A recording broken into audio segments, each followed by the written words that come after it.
Brought to you by TechnoSpark 20 series smartphones.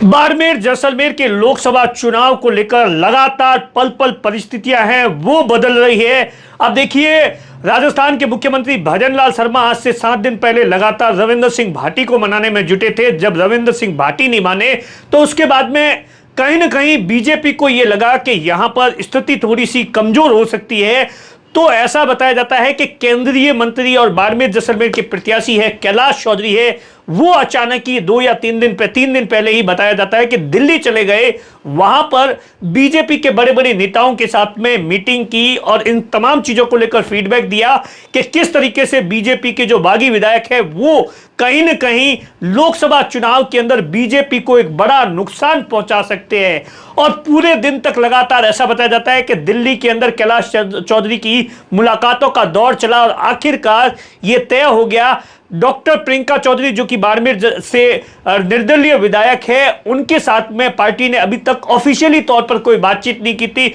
उससे पहले आप देखिए, चाहे रविंद्र सिंह भाटी हो या 4-5 बाकी तो बीजेपी के विधायक थे निर्दलीय, चाहे जीवाराम चौधरी हो, चंद्रभान सिंह आक्या हो या बाकी जितने भी विधायक थे, उनके साथ में बाकायदा बातचीत भी हो गई थी और उन्हें पार्टी के अंदर उनके कार्यकर्ताओं को शामिल कर दिया गया था और उन्हें उनका जो समर्थन है वो सरकार को मिल गया था। तो डॉक्टर प्रियंका चौधरी के साथ में कोई बातचीत नहीं हुई थी और उसके बाद लगातार इस तरीके का माहौल बन रहा था कि बीजेपी के लिए बड़ी मुश्किल हो सकती है बाड़मेर विधानसभा सीट पर, जहां पर पिछले लोकसभा चुनाव के अंदर एक अच्छी खासी लीड मिली थी कैलाश चौधरी को। तो उसके बाद ऐसा बताया जाता है कि दिल्ली में तमाम नेताओं को कैलाश चौधरी ने मनाया और शाम होते होते डॉक्टर प्रियंका चौधरी को बाकायदा सीएमओ से फोन आया और कल सुबह ऐसा बताया जाता है एक अच्छी खासी मीटिंग है वो राजस्थान के मुख्यमंत्री भजनलाल शर्मा के साथ में कैलाश चौधरी भी मौजूद थे, ऐसी जानकारी। हालांकि इसकी ऑफिशियली किसी ने अभी तक पुष्टि नहीं की है, हमने भी कोशिश की है, लेकिन जो ये कहा जा रहा है कि एक अच्छी खासी मीटिंग हुई है, वहां पर प्रियंका चौधरी ने अपनी बात रखी है और सीधे तौर पर यही कहा कि वो देखिए, मैं तो पार्टी की विचारधारा से आज नहीं कई सालों से लगातार जुड़ी हुई हूं। पार्टी लगातार तमाम लोगों से मैं बातचीत भी कर रही थी और उसके बाद में प्रियंका चौधरी ने बाड़मेर विधानसभा के कुछ मुद्दे थे वो भी रखे कि 3 महीनों के अंदर किस तरीके से उन्हें अनदेखा किया जा रहा है प्रशासन की ओर से, या जो भी ऐसी कुछ मांग होगी, क्या मांगे रखी इसके बारे में अभी तक कुछ भी पता नहीं है। लेकिन एक अच्छी पॉजिटिव मीटिंग हुई है और उसके बाद ये खबर आ रही है कि अब प्रियंका चौधरी अपने समर्थकों के साथ में आज मुलाकात करेगी, जो उनके कार्यकर्ता है या जो भी जिन्होंने उनका चुनाव के अंदर एक अच्छा खासा साथ दिया था, उनके साथ में बातचीत करने के बाद में कोई बड़ा फैसला ले सकती है। कैलाश चौधरी को या बीजेपी की सरकार को वो समर्थन कर सकती है और जो भी उस दौरान जो बीजेपी से निष्कासित कार्यकर्ता थे उन्हें पार्टी में शामिल किया जा सकता है। कहा जा रहा है कि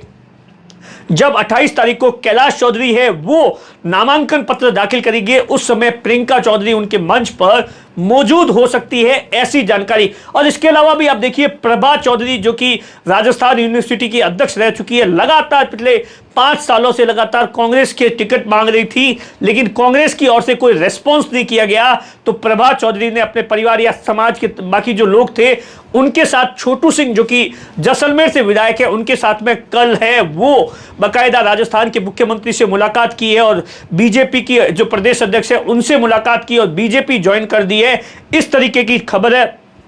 कुल मिलाकर आप देखिए, कैलाश चौधरी की जो राह थी वो थोड़ी थोड़ी धीरे धीरे जैसे नामांकन की तारीख आ रही है आसान होती नजर आ रही है। कोशिश की जा रही है, जो माहौल बनाया जा रहा है कैलाश चौधरी के खिलाफ, क्योंकि आप देखिए बाड़मेर जैसलमेर के अंदर अब जो चुनाव है वो मोटे तौर पर यही माना जा रहा है कि त्रिकोणीय हो गया है। ऐसे में रविंद्र सिंह भाटी है वो एक बड़ा डेंट बीजेपी को भी दे सकते हैं और कांग्रेस को भी दे सकते हैं। तो कैलाश चौधरी और बीजेपी ये चाहती है कि किसी भी तरीके से जो तमाम नेता जो नाराज है उन सबको मना लिया जाए, ताकि इसका चुनाव के अंदर किसी भी तरीके का प्रभाव न पड़े और नुकसान न उठाना पड़े और चुनाव के अंदर एक अच्छा खासा जो माहौल है वो तैयार हो सके। तो अब प्रियंका चौधरी को लेकर भी ये इस तरीके की जानकारी है कि प्रियंका चौधरी लगातार बीजेपी के साथ में संपर्क में है राजस्थान की, क्योंकि आप देखिए प्रियंका चौधरी लगातार इससे पहले जब राजस्थान के मुख्यमंत्री बाड़मेर आए थे तब उनसे मुलाकात की थी, अयोध्या के अंदर वो उनके साथ में थी, लेकिन ऑफिशियली तौर पर कोई बातचीत नहीं हुई थी। इसी कारण से उनके जो समर्थक थे वो लगातार खफा थे, कैलाश चौधरी पर दबाव बना रहे थे।